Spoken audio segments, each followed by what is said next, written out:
Jerusalem was a great city, full of history, faith, and the presence of God. It was the heart of the people of Israel, the place where they worshipped the one true God. But one day, everything changed.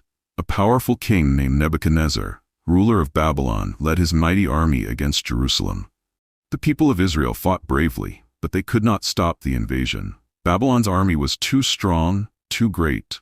The city was surrounded, and there was no escape. After a long and painful battle, the walls of Jerusalem were broken, and the Babylonian soldiers marched in. They destroyed homes, tore down important buildings, and worst of all, they ruined the holy temple of God.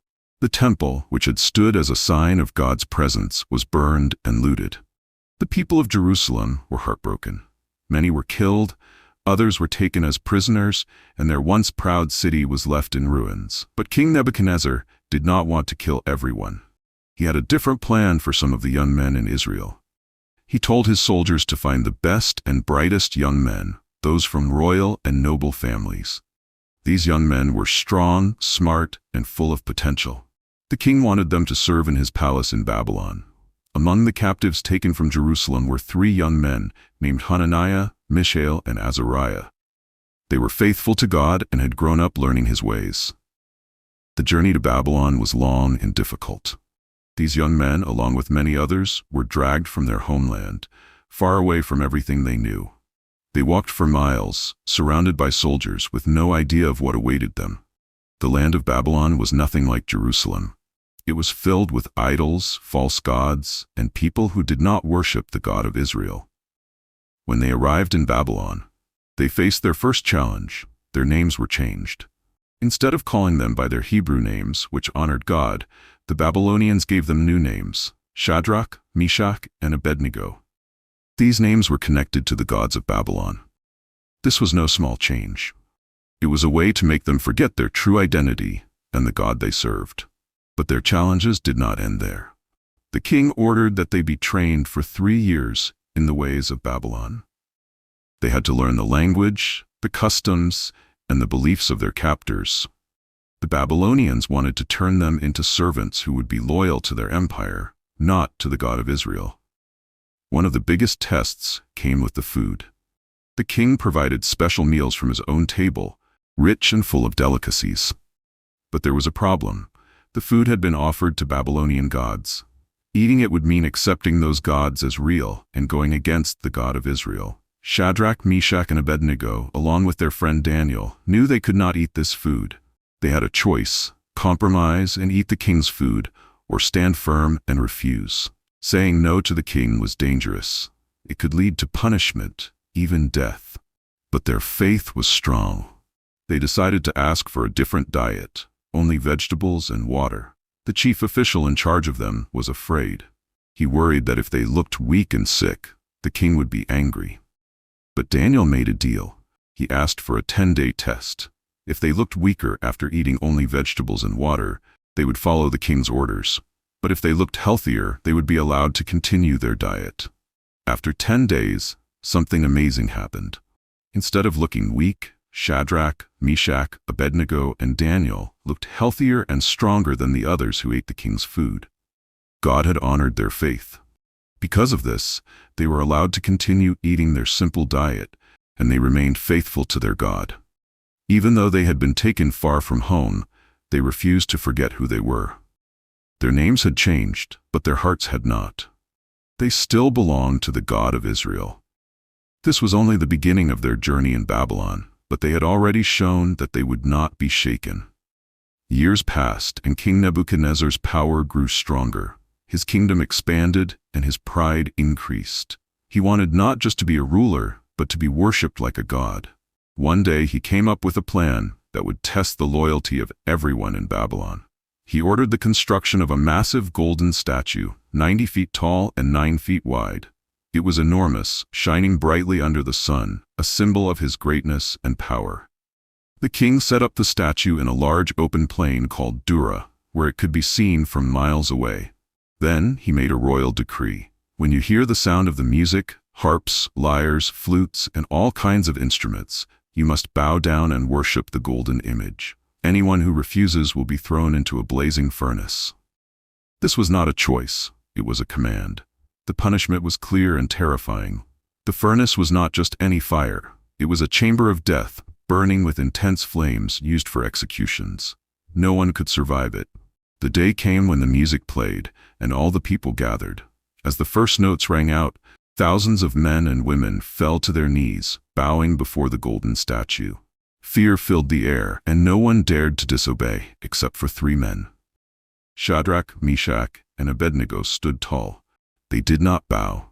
They did not even pretend. While everyone around them fell to the ground, they remained firm. They knew the cost, but they also knew the command of their God. You shall have no other gods before me. You shall not bow down to them or worship them. This was not just about refusing to bow. It was about loyalty to the one true God. They could have made excuses.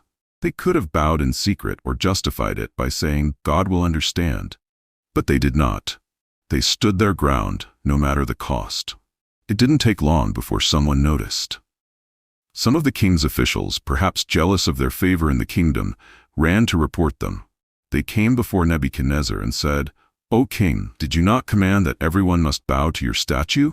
But there are certain Jews, Shadrach, Meshach, and Abednego, who have refused to obey. They do not serve your gods or worship your image. Nebuchadnezzar was furious. How dare anyone defy him? His word was law, and his authority was absolute. He immediately summoned the 3 men and brought them before him. As they stood in the king's court, surrounded by powerful officials, Nebuchadnezzar glared at them and said, Is it true that you refuse to worship my golden image? I will give you one more chance. When the music plays, bow down, and this will all be forgotten.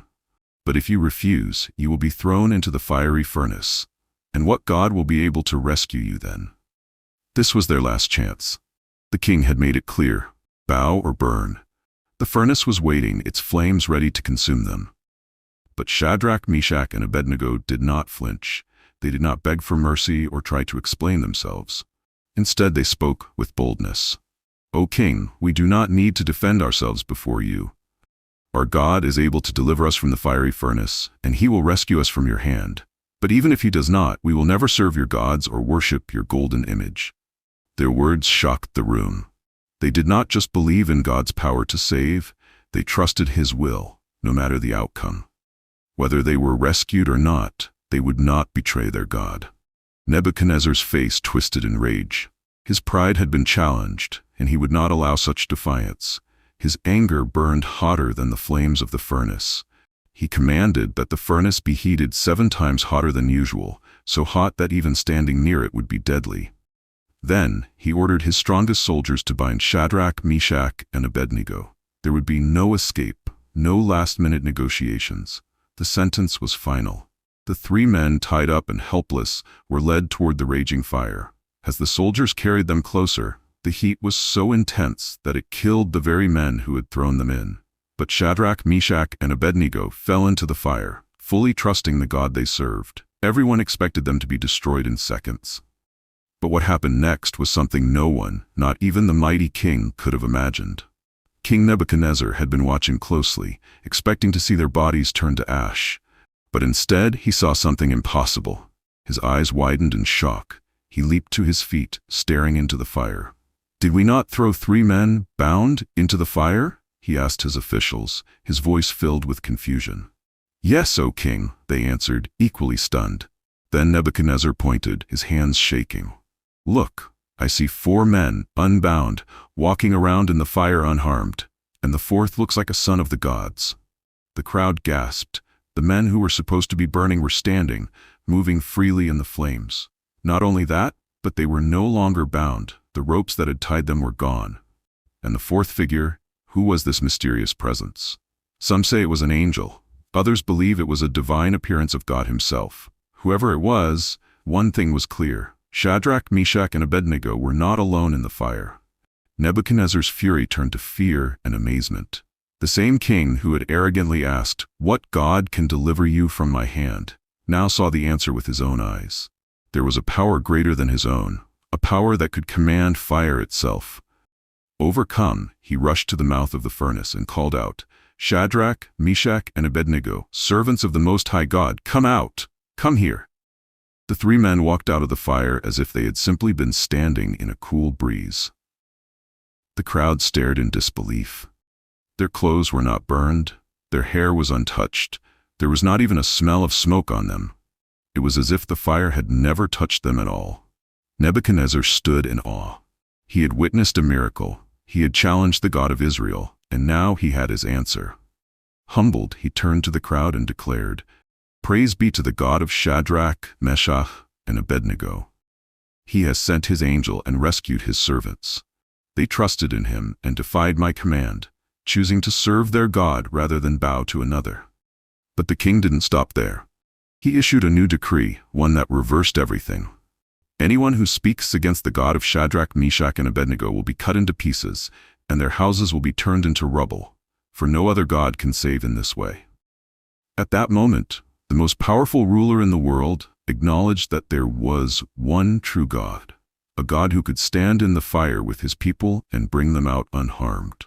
Shadrach, Meshach, and Abednego had walked into the flames, fully prepared to die rather than betray their faith.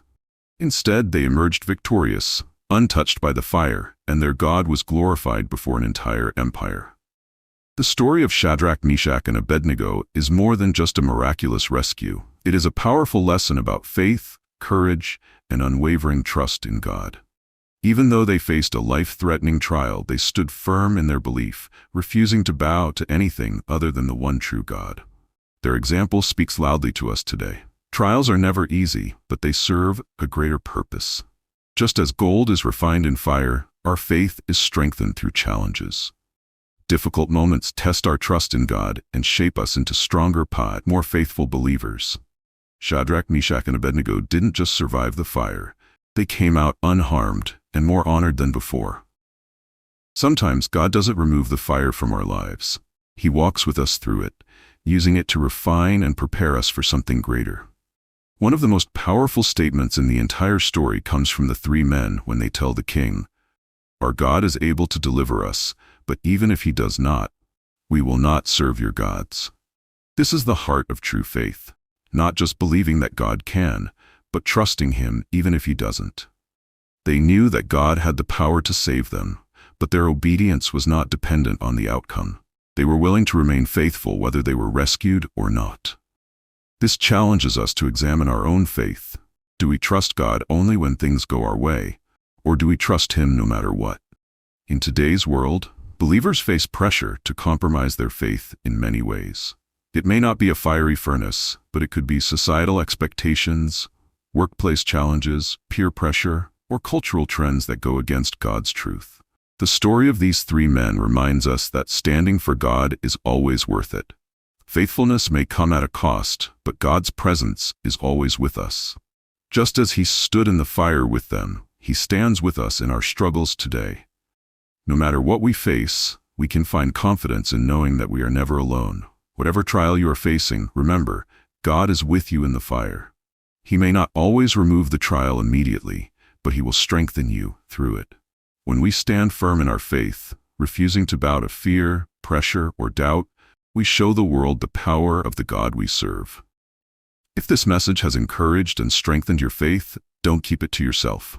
Subscribe to our channel so you never miss out on more inspiring biblical stories and deep truths. Like this video to let us know you've been blessed. Share this message with someone who needs encouragement today. Remember, no matter what trial you face, God is walking with you through it. Keep standing strong in faith.